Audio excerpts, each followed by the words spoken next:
conversa agora com o primeiro vice-presidente da Câmara, Marcelo Ramos. Eu agradeço a sua participação. Bom, a gente já viu que uma das prioridades aí enviadas pelo governo é a reforma tributária e a gente gostaria de saber se isso vai ser realmente prioridade, como o NACA disse aqui, por exemplo, na frente de uma votação de PEC emergencial, por exemplo. Uma boa tarde para o senhor. Boa tarde a você, boa tarde a todos os telespectadores. Bem, desde o início da campanha, eu, deputado Arthur Lira, temos verbalizado uma ordem de prioridades. Primeira coisa, o Brasil não pode entrar março sem orçamento. Nós precisamos imediatamente instalar a Comissão Mista de Orçamento, fazer um acordo de procedimentos que reduza os prazos para até o final de fevereiro, mais tardar início de março, tenhamos o orçamento aprovado. Para aprovar o orçamento e ter alguma folga fiscal que garanta um auxílio emergencial ou mesmo uma reestruturação do programa Bolsa Família, nós precisamos dar prioridade à PEC emergencial, que vai garantir os gatilhos, a possibilidade de desvinculação, desindexação. Ato contínuo, a reforma administrativa e depois a reforma tributária, tentando costurar um acordo até o mês de outubro. A reforma tributária, ela tem mais conflitos setoriais e regionais, muito bem apresentados aí na tela, e por isso ela suga mais energia da casa. Se nós dermos centralidade nesse momento, ela vai sugar toda a pauta da casa e a gente não vai conseguir aprovar o que é inadiável, que é a aprovação do orçamento e da PEC emergencial. NACA, muito bem. Deputado, sobre esse conflito entre estados, os estados e as prefeituras estão numa situação fiscal bastante ruim. Haveria espaço para uma redistribuição? Será que os governadores estão dispostos a perder um pouquinho de distribuição de fundos nacionais, por exemplo? Olha lá, nessa relação, se tem alguém que tem que perder, não são os governadores nem os prefeitos.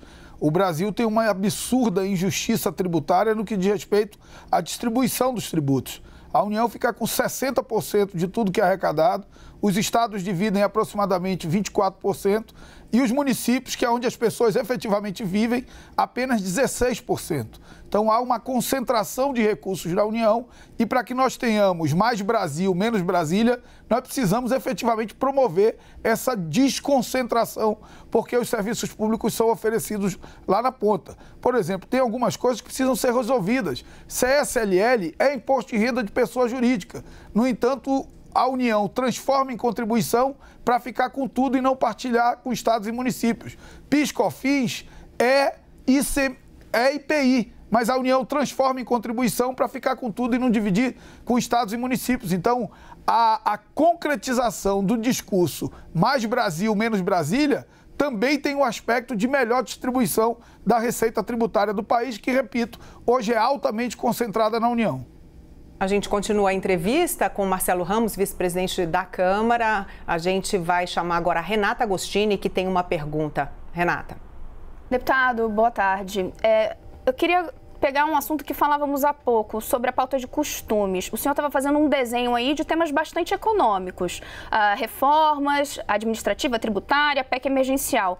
Mas o presidente Jair Bolsonaro está contando que essa nova configuração do Congresso vai ajudá-lo a colocar na pauta, né, a andar com temas da pauta de costumes. Hoje, por exemplo, ele falou do excludente de ilicitude. O presidente Jair Bolsonaro vai ter vida fácil para aprovar esses temas, como a liberação de armas e o excludente de ilicitude, né, que atenua penas para militares? Nós não podemos construir a pauta da Câmara dos Deputados, do Congresso Nacional, ignorando o país que tem do lado de fora da Câmara dos Deputados e do Congresso Nacional e até mesmo do Palácio do Planalto. O país do lado de fora é o país de mais de 14 milhões de desempregados. É um país em que mais de 700 mil micro e pequenas empresas fecharam por conta da pandemia. É o país com mais de 200 mil mortos por conta da pandemia. Portanto, não há nada mais urgente do que proteger a saúde, a vida e os empregos dos brasileiros. Diante disso, a prioridade, sob a minha ótica, devem ser as medidas necessárias para enfrentar as questões sanitárias da pandemia e as medidas econômicas para melhorar o ambiente de negócios, para diminuir os danos da pandemia e para criar um ambiente que, pós-pandemia, o país possa voltar a crescer.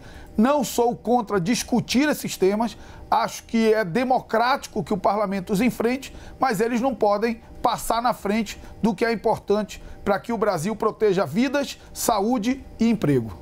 Deputado, a questão também de um dos cargos mais importantes da Câmara, eu gostaria de saber a sua opinião sobre a indicação da deputada Bia Kicis para ocupar a CCJ, a Comissão de Constituição e Justiça. Veja só, a Câmara, ela tem um regimento. O regimento da Câmara, ele estabelece que a vaga na CCJ é do maior partido do maior bloco. O maior partido do maior bloco é o PSL. E há informação de que a indicação será da deputada Bia Kicis. No entanto, nós não podemos ignorar a repercussão que existe dentro e fora do parlamento. E acho que a deputada Bia Kicis precisa, nesses dias que antecedem a instalação da comissão, fazer um esforço de ganhar a confiança dos setores da sociedade de que, como presidente, a pauta não será a pauta dela. O comportamento dela será respeitoso com os demais poderes. Se ela conseguir isso, pode ser que viabilize a indicação e a eleição dela. Se ela não conseguir, aí corre o risco de ter uma candidatura avulsa, o que não seria bom para a casa, porque a hora que a gente descumpre o acordo na CCJ, a gente abre margem para descumprir acordos em todas as outras comissões. Então, acho que tem um trabalho que deve ser feito pela deputada Bia Kicis nesse caminho e nós vamos tratar com a mais absoluta prudência, mas também com a mais absoluta responsabilidade de cumprir acordos, mas também de proteger o parlamento. Deputado, logo após essa indicação de que a reforma tributária passa a ser a nova grande prioridade da casa, pelo menos em termos de reformas estruturais, o mercado financeiro passou a piorar, o dólar começou a subir, a bolsa passou a cair, com a percepção de que o governo não teria força, não teria vontade política de avançar com a reforma administrativa, essa sim que teria um impacto maior nas contas públicas, hoje um grande problema macroeconômico. O mercado financeiro está correto com essa percepção? Absolutamente correto. Eu entendo que a centralidade deve ser dada ao orçamento e à PEC emergencial, depois a reforma administrativa. A reforma administrativa, ela tem um valor simbólico muito importante, porque ela significa a retomada do compromisso do Brasil com as reformas de natureza fiscal. Mas então não é equivocado colocar a reforma tributária na frente? Desculpe interrompê-lo. Não, mas a ideia não é colocar na frente, tanto que a projeção é para que ela seja apreciada lá para o mês de outubro, já no segundo semestre do ano. Nós vamos dar absoluta centralidade nesse primeiro semestre à Comissão Mista do Orçamento, à PEC emergencial e a reforma administrativa. Então, eu acho que esse deve ser o cronograma que vai tranquilizar o mercado. Me parece que a mensagem saiu de uma forma realmente que assusta, porque se a reforma tributária for colocada agora como prioridade na mesa, ela vai sugar todas as energias da casa e nós não vamos conseguir as outras matérias que não são urgentes, são absolutamente inadiáveis. Kenzo Matida tem uma pergunta direto de Brasília. Kenzo? Obrigado, Carla. Deputado, o senhor acabou de falar aí, isso que eu queria que o senhor explicasse mais de uma forma mais clara para a gente, como é que estão as tratativas desse cronograma, então, para a aprovação dessas reformas. O senhor falou aí em administrativa antes da tributária. Esse deve ser o cronograma de aprovações? Essa é a tendência? Isso tem sido conversado? Esse foi o cronograma que o deputado Arthur Lira verbalizou durante toda a campanha. Instalação da CMO, aprovação do orçamento, PEC emergencial, reforma administrativa e reforma tributária. Esse sempre foi o discurso do deputado Arthur Lira, nosso presidente hoje, durante a nossa campanha, e eu tenho certeza que esse discurso será reafirmado hoje na reunião do colegiado de líderes. A gente conversou com o primeiro vice-presidente da Câmara dos Deputados, Marcelo Ramos. Eu agradeço a sua presença aqui no Visão CNN e agradeço também o empenho em explicar para os nossos telespectadores aqui como vai ser a condução dos trabalhos na Câmara agora nesse começo desse novo mandato dos presidentes e vice-presidentes. Desejo um bom trabalho ao senhor. Obrigada. Boa tarde. Muito obrigado e eu aproveito para prestar mais uma vez a minha solidariedade ao meu povo do Amazonas, que ainda vive um momento muito dolorido por conta da pandemia. Solidariedade também aqui nossa da CNN. Muito obrigada, deputado.